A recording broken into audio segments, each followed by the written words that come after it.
No more Brock Purdy hate. No more Purdy slander. At least that's what Pat McAfee says. Listen to Pat McAfee say he's done hating on Purdy. I'm done with the Brock Purdy slander. This dude's in his second year. Second year. In the NFL, out of Iowa State. He was playing against Washington State just a couple years ago. Oh, yeah. Now he's in his second year in the NFL. Back-to-back NFC championships. Last pick of the draft. We all understand that. This guy was handed absolutely nothing through this entire process. And now it's like, well, we got to come out and kill this guy because he didn't have a perfect game in divisional round against Green Bay Packers. Well, I just want to remind everybody, here's some interesting stats from Hembo on Brock Purdy about this season, okay? Not just this season, Brock Purdy era with the San Francisco 49ers. Including the playoffs, the 49ers are 20-5 and average 29.2 points per game with Brock Purdy as their starter. That's a lot. Is that good? Yeah. I think so.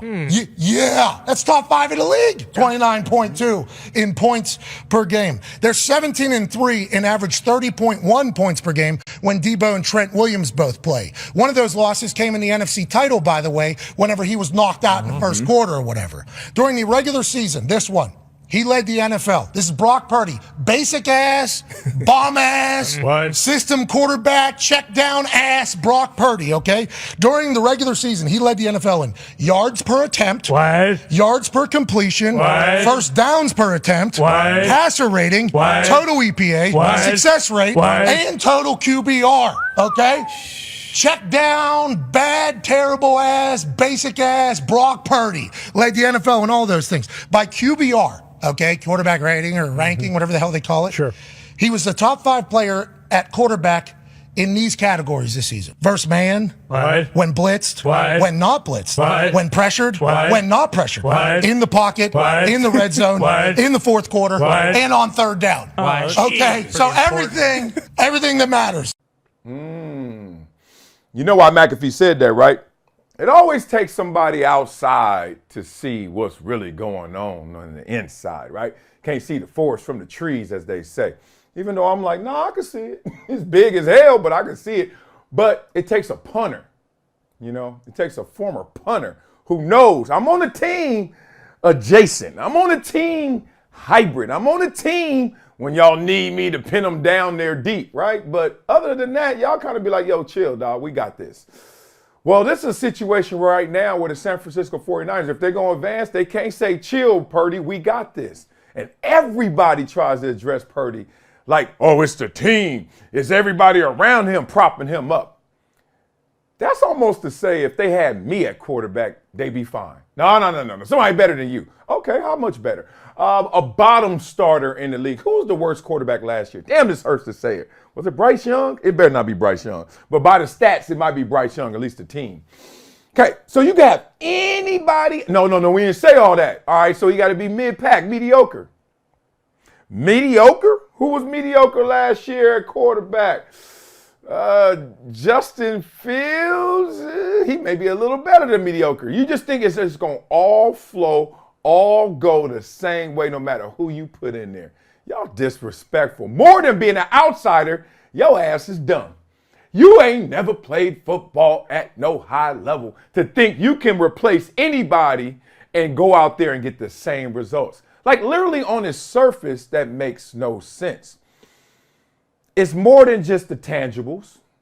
It's more than just who's big, fast, and strong. You can't measure the wheel. That's why the GOAT, the greatest of all time in the NFL, whether you want to say old school Joe Montana, you want to say Jerry Rice, or you want to go with Tom Brady.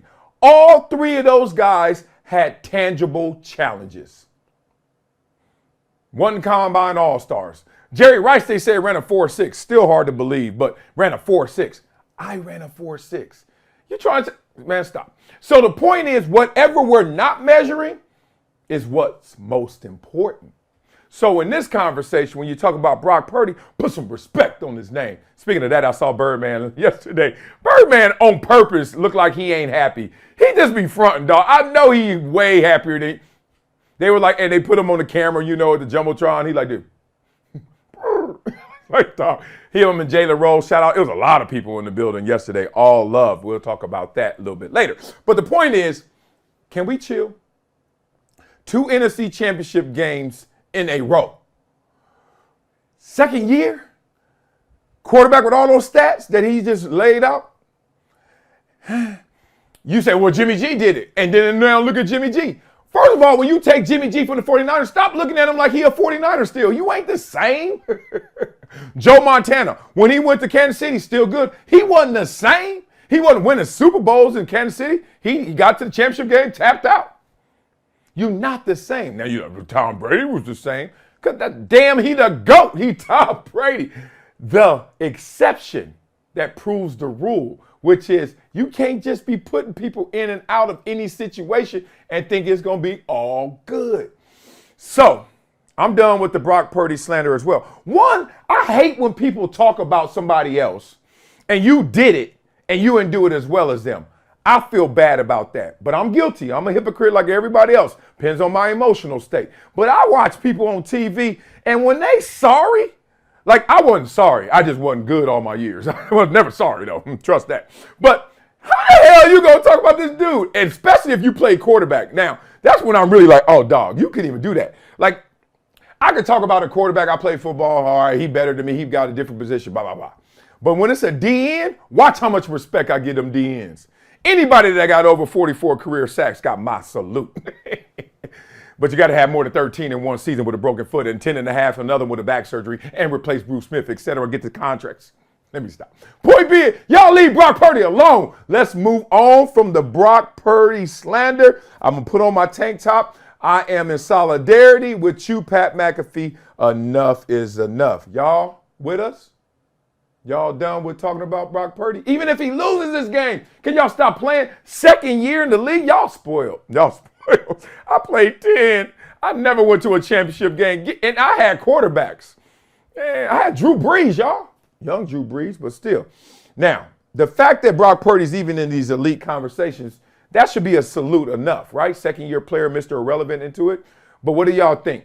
Y'all think this slander? Y'all think it's people over there taking shots at him or people propping him up? Where do you rank Brock Purdy in the league? Top 10 or outside of it? Oh, man. I love Brock's energy, though. I don't hear him saying jack. Matter of fact, a lot of times I hear him just saying, yeah, you know, it comes with the territory, whatever. I mean, the climb that you had to have from being a 7th rounder, Mr. Irrelevant, to now being Brock Purdy who's going to get paid. Why are you getting mad at people hating on you? You're probably used to it. So y'all tell me, if y'all were in the media, what would y'all say to Brock Purdy? Give it to me. Beat it up in the comments.